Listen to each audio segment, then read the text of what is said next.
When I was 14, I was spanked. Let's talk about that. Hi, I'm Luis from Mexico. Good mythical morning.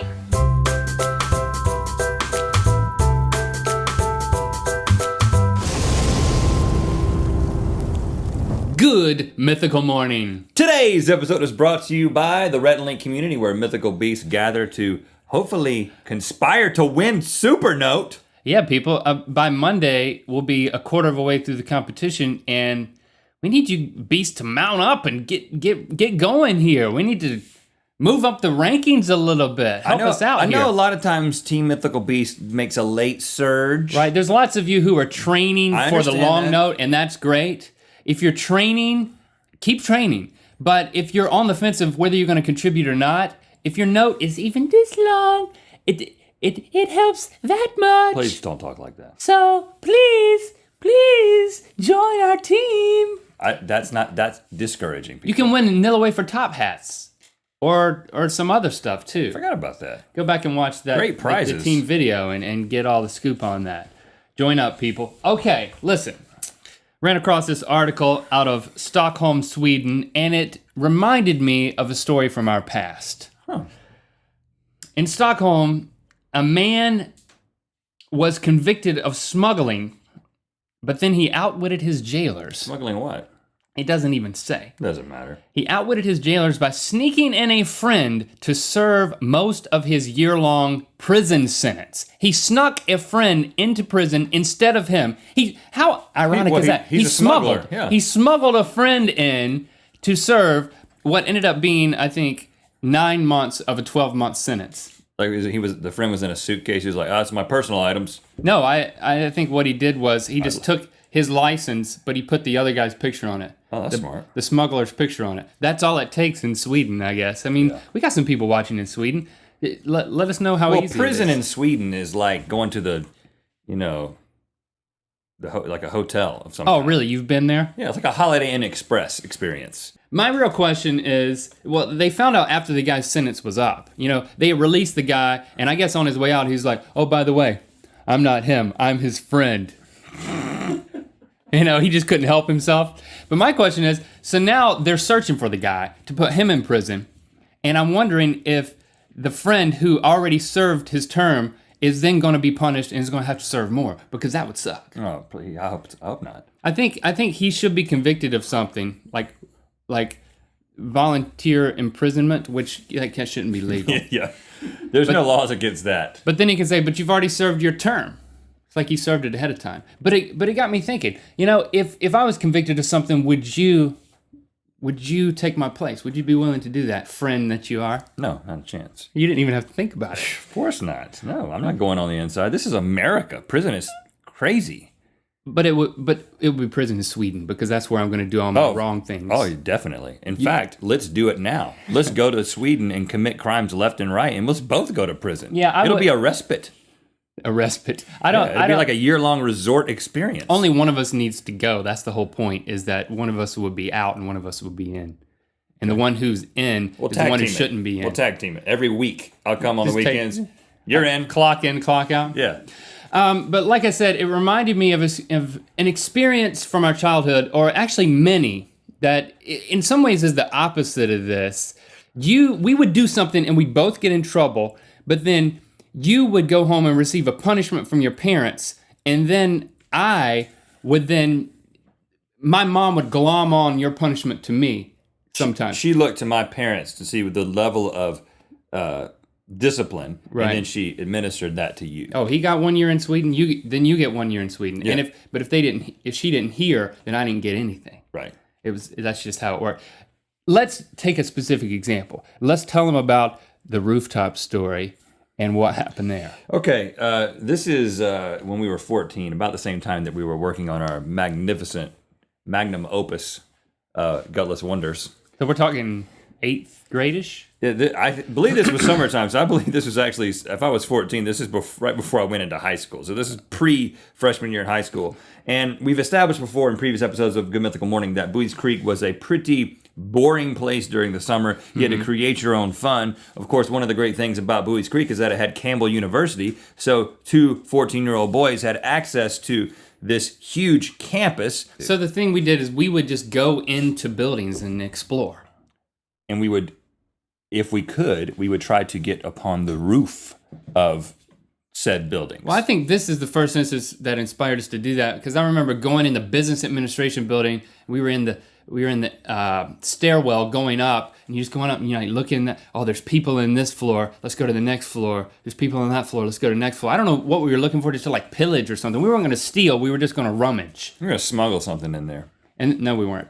But then I remember people on every floor, and then we get to the top of the stairwell, and I remember we looked up. And there was a hatch. Yeah. And I remember we looked at the hatch. We looked at each other. And it was open. Looked at the hatch. Looked at each other. Didn't say anything. You need not say anything. You know, you're a male. You're with another male. You're in front of a ladder that leads to a hatch. You know, there's no discussion. You went first. So we go through the hatch, and before us we see the roof of the business school, which is covered in little white pebbles. It's one of those a flat roof. roofs that is actually more like rock size. They were like everything from that size to like almost an inch. These white rocks all over the top. And here we are standing on top of a 3-story building with white rocks all around us, right next to Main Street, Bowie's Creek. And again, so we look down at the rocks.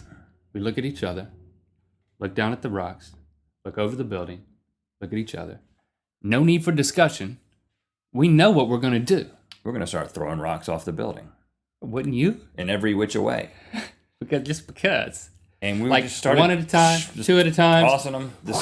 Like a whole, oh, just look, it looks like rain, but it's pebbles. And then we started taking the smaller ones because we weren't jerks. You know, we were just a little mischievous. We took the little pebbles and we tossed them at cars going on Main Street. I didn't do Which is that, like once every 7 minutes in Bowie's Creek. I don't remember doing that, per se. We didn't hit any. Maybe I don't you did remember. that. Just kind of just pop them off the windshield a little bit. They're like, did people look around like what's going on? Anyway, we had our fun, and then we're still up there, and all of a sudden, I remember hearing, "Boys." We looked down, looked at each other, looked down, and then this is one. We immediately reacted by running back away from the edge, and realizing that whoever was calling boys was probably talking to us because they had seen us up there. So running was kind of futile. So I remember we kind of jerked away, but then we came back to the edge and we looked over. And guess who we saw down there? Leonard Johnson. You don't know Leonard Johnson? Lisa Johnson's dad. Lisa Johnson I was had a crush on Lisa Johnson. Holly Womble and Lisa Johnson. You would fly to their houses in your dreams. In my dreams, yes. And her father was down there looking up at us saying, "Boys, is that you throwing rocks?" I was like, no, it must be somebody else up here throwing the rocks. No, I remember we just were silent. It was more of a... don't incriminate. No, it was there's some other dudes behind us on this we probably building. We didn't say anything. We just kind of got quiet, and then he walked back in. He walked in.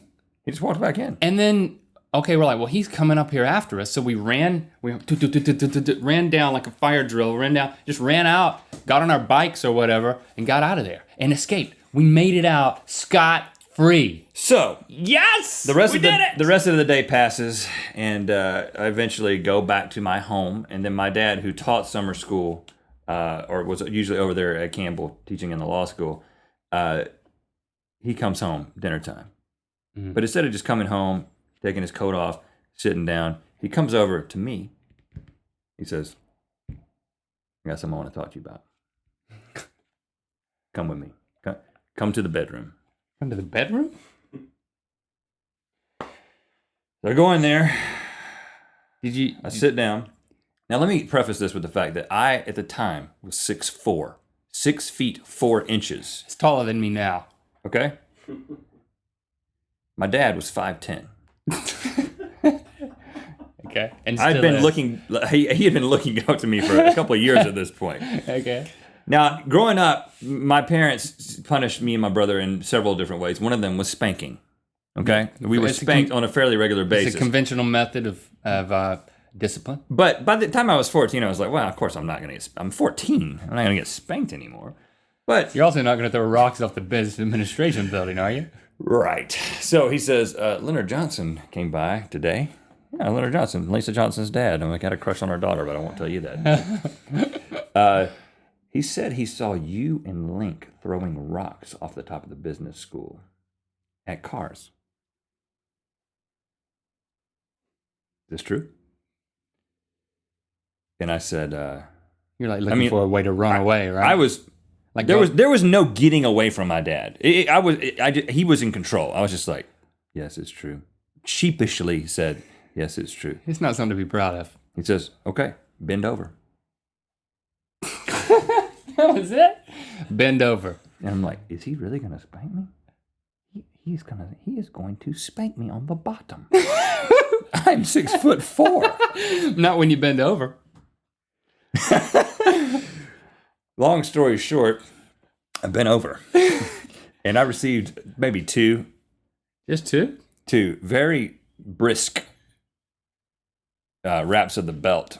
I don't know what you Oh, think. he gave you a belt. Of course. Now listen, I don't know what you guys think about corporal punishment. Is that what that's called? But that that's right. all I know is, you know what I never did again? I never threw rocks off the business school again. So I might have done it off the fine arts. You didn't call me that night. Go to school the next day, and you come up to me and you tell me what's happened, and you also tell me that you have been grounded for a week in addition to getting the spanking. You were grounded for a week, and my reaction was like, "Oh, sucks for you, man."